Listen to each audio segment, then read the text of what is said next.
C'est pour moi une immense fierté d'avoir été le premier président de notre région. On a pris comme deux grandes causes régionales que nous avons été élus, c'est le harcèlement dans les lycées et le respect pour les femmes. On pense à notre jeunesse, vous avez compris que c'était un sujet important pour moi, et l'héritage qu'on laissera demain, il est tout simplement propre, parce qu'on a traité d'abord de ces sujets-là. Il y a la démonstration qu'on peut avoir un pôle d'échange multimodal qui ne soit pas connecté à une ligne ferroviaire, mais qui amène un vrai service à la population. Il y a une constante de la stratégie régionale sur l'aménagement du territoire. On ne ferme aucun lycée, on ouvre des maisons de santé.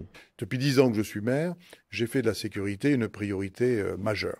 Nous avons consacré des moyens qu'aucune municipalité n'avait mobilisés jusque-là. Chaque entreprise qui vient, ce sont des emplois pour nos jeunes, pour ceux qui en recherchent, et c'est de la création de richesses pour le territoire. On avait en 2010 29 000 salariés, il y en a aujourd'hui 44 000, donc il y a une croissance très forte. C'est important d'apaiser l'espace public, c'est important de voir des policiers municipaux patrouiller ici en centre-ville. Pour un maire, ça va devenir de plus en plus compliqué de gérer les difficultés qui sont celles de nos concitoyens, parce que budgétairement, on est contraint.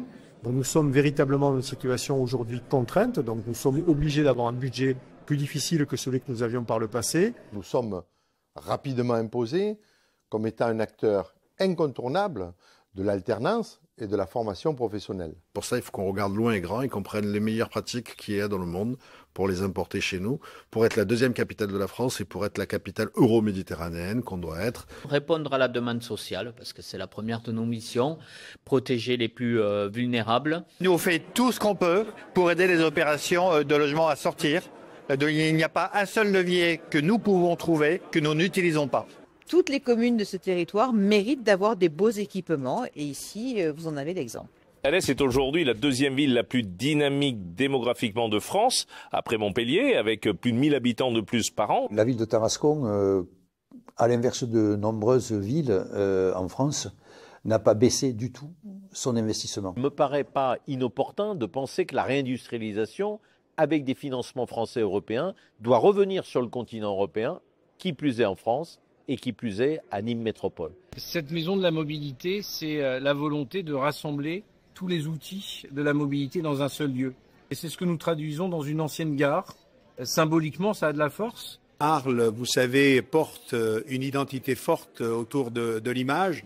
L'image fixe avec la photographie depuis plus de 50 ans, 55 ans. C'est important de montrer que nous avons clairement un projet de territoire qui a du sens, qui est cohérent, qui est conséquent, tout se tient.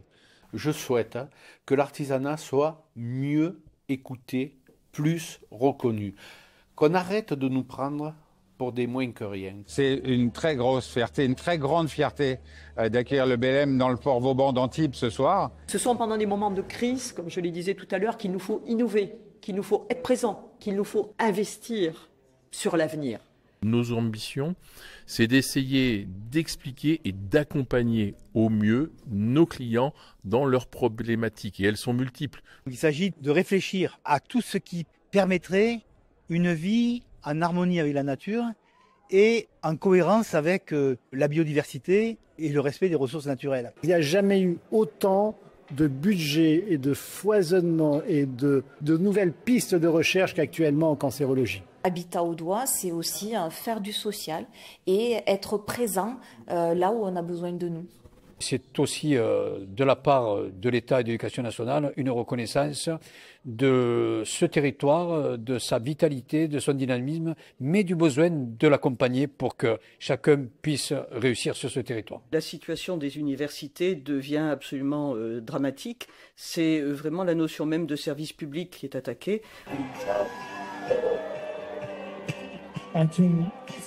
Faire un footing pour avoir innovation, c'est pas souvent. C'est une immense fierté en tant que Montpelliérain que la flamme passe par Montpellier et puis qu'on puisse faire la haie d'honneur aussi. Nous, avec Félix, c'était des émotions incroyables et c'est sûr que de voir autant de monde, autant de ferveur, c'était juste super beau, quoi. On est partenaire premium des Jeux Olympiques et Paralympiques Paris 2024.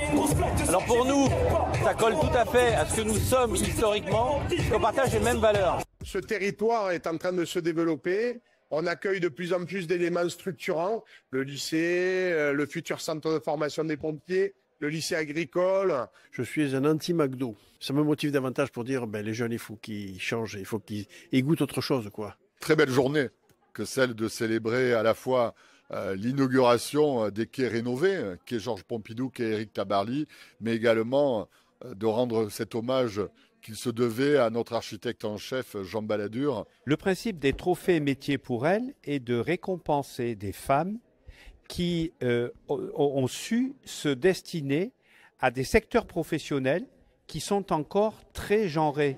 On doit répondre à ces entreprises qui veulent rester sur notre territoire, qui sont des émanations pour beaucoup du CEA de Gramma, qui développent des industries de pointe qui sont en avance technologiquement, ils sont des références mondiales. La mobilité est un enjeu capital parce que sans mobilité de qualité, sans moyenne de déplacement efficace, les territoires se vident. Une banque, on ne le voit que pour financer des clients et pour l'épargne de nos clients. Le Crédit Agricole est une banque différente, c'est une banque mutualiste qui vit grâce à ces territoires. L'idée, c'est de rappeler déjà que l'avion est très sensiblement moins cher que le train sur le tronçon Montpellier-Paris.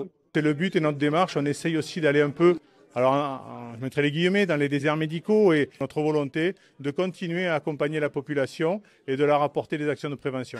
À l'Université Montpellier, nous souhaitons accueillir sur nos campus des entreprises donc pendant leurs premières années, parce que c'est aussi le lien pour nos anciens étudiants, pour nos diplômés, de se lancer donc dans l'activité de chef d'entreprise.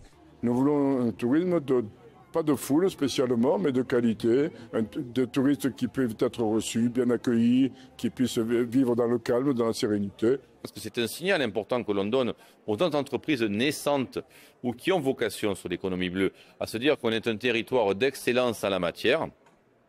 Et pour nous, Chambre de commerce, c'est de générer une valeur ajoutée supplémentaire sur une ligne métier supplémentaire sur notre territoire. La crise immobilière que nous traversons est évidemment polyforme, complexe et nécessite des ajustements multiples, à la fois sur le volet de l'offre, mais surtout, je dirais, du côté de la demande. On a mis en valeur des gens qui étaient méconnus du grand public, mais qui gagnent à être connus. Et quand on voit dans les yeux de tous les participants l'attrait, le plaisir d'avoir félicité, applaudi ces personnes-là, c'est qu'on a rempli notre mission, qui était cette mission d'intérêt général de faire valoriser notre territoire avec tous les acteurs, toutes les forces vives, quels qu'ils soient.